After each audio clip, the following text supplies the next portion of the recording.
तो दोस्तों, इससे पहले कि मैं आज का कॉन्सेप्ट स्टार्ट करूं, आज के टॉपिक को मैं आपको बताऊं, उससे पहले मैं आपको दिखा देना चाहता हूं कि जहां जहां तक आपकी नज़रें जा रही हैं वहां तक केवल आपको ज़मीन ही ज़मीन दिखाई दे रही है। तो मैंने आपको चारों तरफ का पूरा एरिया दिखाया, और वो इसलिए दिखाया कि मैं आपको ये दिखा सकूं कि ये जो ज़मीन है ना, या फिर ये जो लैंड है जिसे आप फर्टाइल लैंड कह सकते हैं, जहाँ खेती होती है, उपजाऊ ज़मीन है, ये ज़मीन जब से पृथ्वी मौजूद है तब से है। ना किसी ने इसको बनाया है, ना कोई फेरबदल किया है। ज़्यादा से ज़्यादा क्या किया है कि लोगों ने इसकी सफाई कर दी है, या फिर किसी टाइम पे ये घना जंगल होगा तो यहाँ पे पेड़ पौधे होंगे, उन पेड़ पौधों को काट करके और खेत में तब्दील कर दिया होगा। और जिसने जैसे जैसे इसको साफ़ किया, उसने अपने नाम से पहचान लिया गया होगा कि ज़मीन मेरी है, मैंने साफ़ की है, मैंने बनाई है तो मेरी है। उस हिसाब से ये इनके नाम हो गए। तो हम अपने कम टू द पॉइंट, तो पॉइंट पे आ जाते हैं हम। पॉइंट ये है कि ये ज़मीन जब यही है, ना एक इंची इधर सरकती है, ना खिसकती है, ना कहीं घूमती है, न यहाँ की ज़मीन वहाँ जाती है, ना वहाँ की ज़मीन इधर आती है। तो मेरा कहने का मतलब ये है, फिर लोग आपस में क्यों झगड़ते हैं इस ज़मीन के पीछे? क्यों एक के दिल में बेईमानी आ जाती है? क्यों?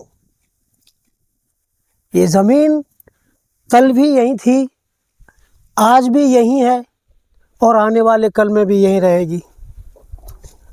आप मेरी वीडियो देख रहे हैं, मैं इस वीडियो में ऐसा कुछ भी नहीं बता रहा हूं जो आपको नहीं पता हो, या कोई मैं नई जानकारी दे रहा हूं। बस आपके मन के अंदर की चेतना को जगाने की कोशिश कर रहा हूं कि प्लीज़ ये ज़मीन यहीं रहेगी। आपके रिलेशन ख़राब हो जाएंगे, आपके रिश्तों में खटाव आ जाएंगे, और आज जाते हैं, आज जहां देखो वहीं ज़मीनी विवाद बहुत ज़्यादा मात्रा में पाए जाते हैं। ऐसे कितने ही केसेस पेंडिंग में पड़े हुए हैं जिनका सॉल्यूशन अभी तक सरकार भी नहीं कर पाई है, प्रशासन भी नहीं कर पाया है। कितने ही लोग ऐसे हैं जिनके बीच में झगड़ा हुआ और ज़मीन नहीं बांट पाए।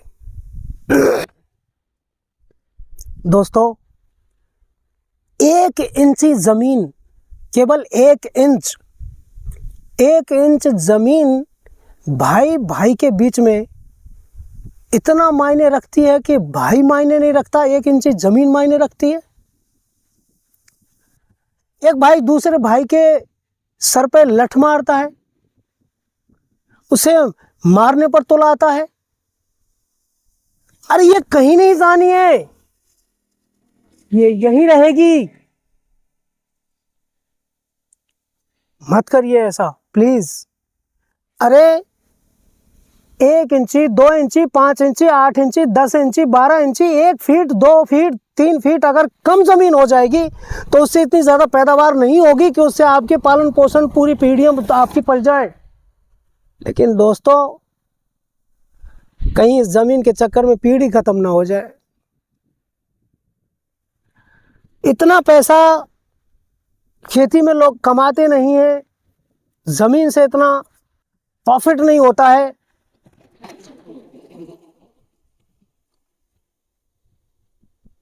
जितना कि लोग एक दूसरे के ऊपर पुलिस केस करके, उसके बाद वकील, एडवोकेट, उनको देना पड़ता है, फीस लगती हैं, घूमते हैं, तारीखों के चक्कर में पड़ते हैं, झंझट सालों साल चलते जाते हैं, स्टे लग जाती हैं, हाँ, खरपतवार उग जाता है ज़मीन पर, ना वो पैदा उठाते हैं, ना वो फसल उठाते हैं, ना वो फसल उठाते हैं, किसी के मतलब की नहीं रहती है।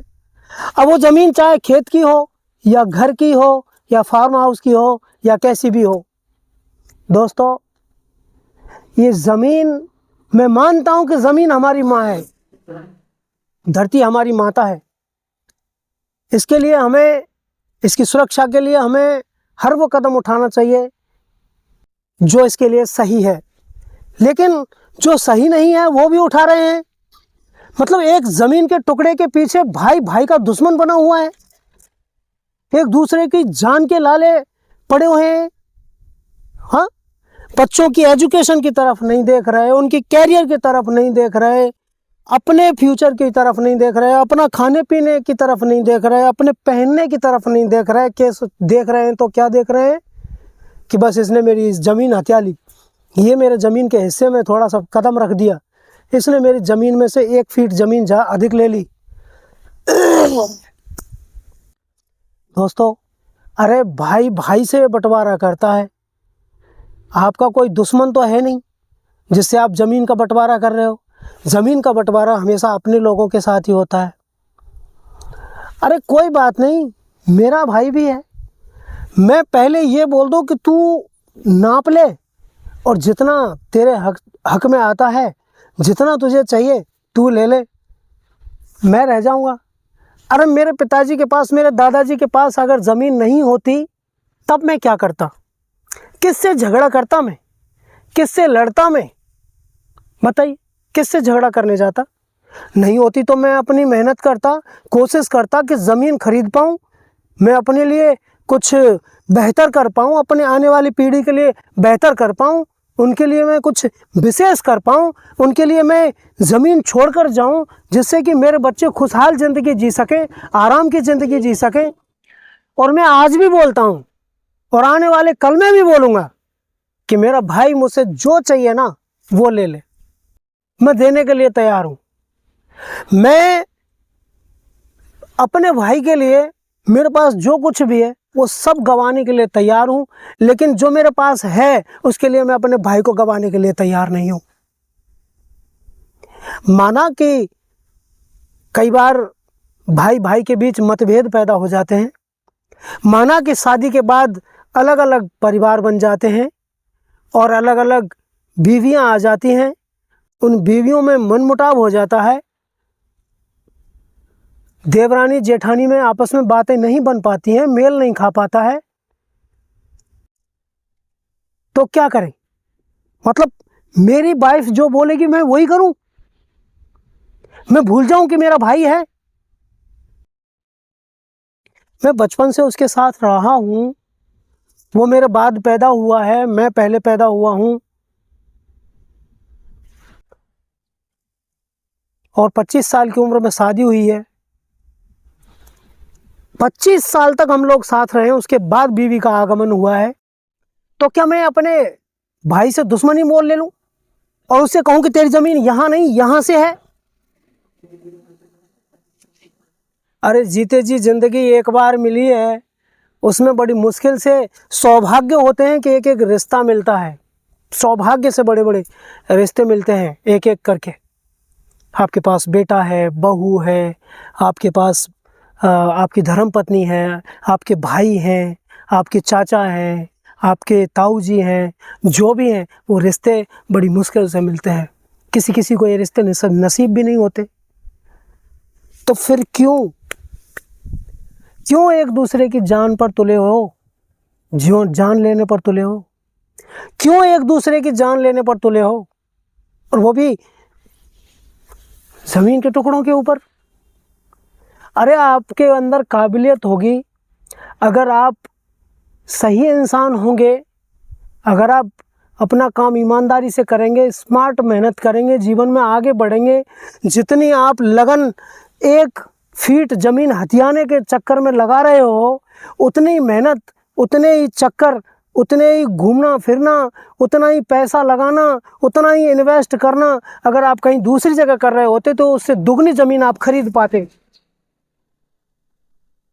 तो दोस्तों, सभी से मैं हाथ जोड़कर एक अपील करना चाहता हूँ, वो ये कि हो सके तो अपने केस जो लगे हुए हैं उन्हें वापस ले लीजिए, भाई भाई के बीच में प्रेम बना लीजिए, रिश्तों को मत तोड़िए। ज़मीन कल भी यहीं थी, आज भी यहीं है और आने वाले कल भी यहीं रहेगी। मैं नहीं रहूँगा, मेरे पिताजी नहीं रहेंगे, मेरे दादाजी नहीं रहे, उनके पिताजी नहीं रहे, उनके पिताजी नहीं रहे, उनके पिताजी नहीं रहे। ऐसी हजारों पीढ़ियां चली गई और ये ज़मीन यही है और पता नहीं कब तक रहेगी, पर हम नहीं होंगे। लेकिन वो सब देखने के लिए हम नहीं रहेंगे कि ये ज़मीन कब तक रहेगी। इसी ज़मीन के लिए एक दिन आपको याद होगा, भूले नहीं होंगे, आपने पढ़ी होगी या फिर आपने टेलीविज़न पर देखी होगी, महाभारत। महाभारत हुई थी, इसी ज़मीन के टुकड़े के पीछे महाभारत हुई थी। अगर कौरव पांडवों को केवल 5 गांव दे देते तो महाभारत नहीं होती। और महाभारत इस हिंदुस्तान की सबसे बड़ी लड़ाई, यानी कि सबसे बड़ा झगड़ा अगर कोई है तो वो है महाभारत। महाभारत के नाम से जाना जाता है हमारे यहाँ का सबसे बड़ा झगड़ा। क्या हुआ था उसमें, उसका अंत जो हुआ था, उसमें क्या फल मिला था, उसका क्या रिजल्ट निकला था, उससे क्या मैसेज निकला था, क्या मिला था, सभी वाकिफ है, सभी वाकिफ है और सभी जानते हैं। फिर भी एक बार याद दिला देता हूं। कुटुंब नाश हुआ था उसमें, यानी कि एक परिवार दूसरे परिवार को मार रहे थे, एक भाई दूसरे भाई को मार रहा था, एक भाई ने भाई को मारा, गुरु ने शिष्य को मारा, शिष्यों ने गुरुओं को मारा, भतीजों ने चाचा को मारा, चाचाओं ने भतीजों को मारा। कुल मिलाकर के कुटुंब, खानदान, परिवार का विनाश हुआ था। किस लिए? इस जमीन के लिए। और ये जमीन आज भी यही है। इसलिए जब महाभारत जैसी सबसे बड़ी लड़ाई होने के बावजूद भी उन लोगों को जमीन वो भी अपने साथ नहीं ले जा सके, तो आप और मैं, हमारी औकात ही क्या है? हम ले जाएंगे कुछ नहीं ले जाएंगे। ले जाएंगे तो अपना नाम, नाम की पहचान और अपनी छाप लोगों के दिलों में छोड़ कर के जाएंगे। इसलिए भैया, जिसको जितना चाहिए उतना दे दो यार। अगर कोई बेईमानी कर रहा है तो कर लेने दो। अरे बेईमानी करके कोई क्या करेगा? कोई यहां से यहां तक ले लेगा, यहां से यहां तक ले लेगा। लेकिन दोस्तों, बजाय इसके कि मैं ये नहीं करने दूंगा, मैं ऐसे नहीं बढ़ने दूंगा, अगर ये दिमाग में यहां लगाऊंगा ना कि मैं ऐसे और 10 खरीदूंगा, इस काबिल अपने आप को बनाऊंगा, तो मेरे ख्याल से ज़्यादा बेहतर रहेगा। तो दोस्तों, इस मैसेज से भी आपको बहुत कुछ सीखने को मिलना चाहिए। और मैं रिकमेंड करना चाहूँगा कि आपको, मैं ज्ञान की बात नहीं कर रहा कि आप ज्ञान के लिए महाभारत को पढ़ें, एक बार पढ़कर देखिए, या मोबाइल में आप महाभारत देखिए, आपको बहुत कुछ सीखने को मिलेगा, बहुत कुछ समझने को मिलेगा। पूरे जीवन का पूरा सार अगर आपको न मिल जाए तो कहना। मैं ये नहीं कह रहा हूँ कि आप अपने हक को दूसरों को दे दें, लेकिन कम से कम रिश्तों को अहमियत पहले दें, उसके बाद धरती माता को दें। दोस्तों, अगर आपको ये वीडियो अच्छी लगी हो, कोई बात आपके हार्ट टचिंग लगी हो, तो इस वीडियो को लाइक कर दीजिए, एक प्यारा सा कमेंट कर दीजिए और इस वीडियो को शेयर ज़रूर कर दीजिए। किसी ऐसे परिवार, किसी ऐसे फैमिली, किसी ऐसे दोस्त, रिलेशन या रिलेटिव को पहुंचा दीजिए, जिससे इस वीडियो का असर थोड़ा सा भी उनके जीवन में पड़ सके और उनके जीवन में थोड़ा सा भी वैल्यू ऐड हो सके। अगला वीडियो आप किस टॉपिक पर चाहते हैं मुझे कमेंट करके ज़रूर बताइए, मैं वो वीडियो ज़रूर लेकर आऊँगा। अगर आपने मेरे चैनल को सब्सक्राइब नहीं किया है तो कर लीजिए, क्योंकि ये लव एंड लाइफ कोचिंग एक चैनल नहीं बल्कि एक सोच है जो कि हजारों लाखों नहीं बल्कि करोड़ों लोगों तक पहुंचानी है और उनके जीवन में थोड़ी सी वैल्यू ऐड करनी है, उनके बच्चों की परवरिश में, उनके रिश्तों में मिठास लाने में और अपने जीवन को सफल बनाने में, खुशियों लाने में और इसको आनंद से भरपूर जीवन जीने में कोशिश करनी है। तो दोस्तों, मैं फिर एक और वीडियो के साथ आपसे मुलाकात करता हूं। तब तक के लिए नमस्कार, टेक केयर, बाय बाय। अपना ख्याल रखिए, अपने रिश्तों का ख्याल रखिए और अपने जीवन में कामयाब होइए। नमस्कार, टेक केयर, बाय बाय, जय हिंद, वंदे मातरम।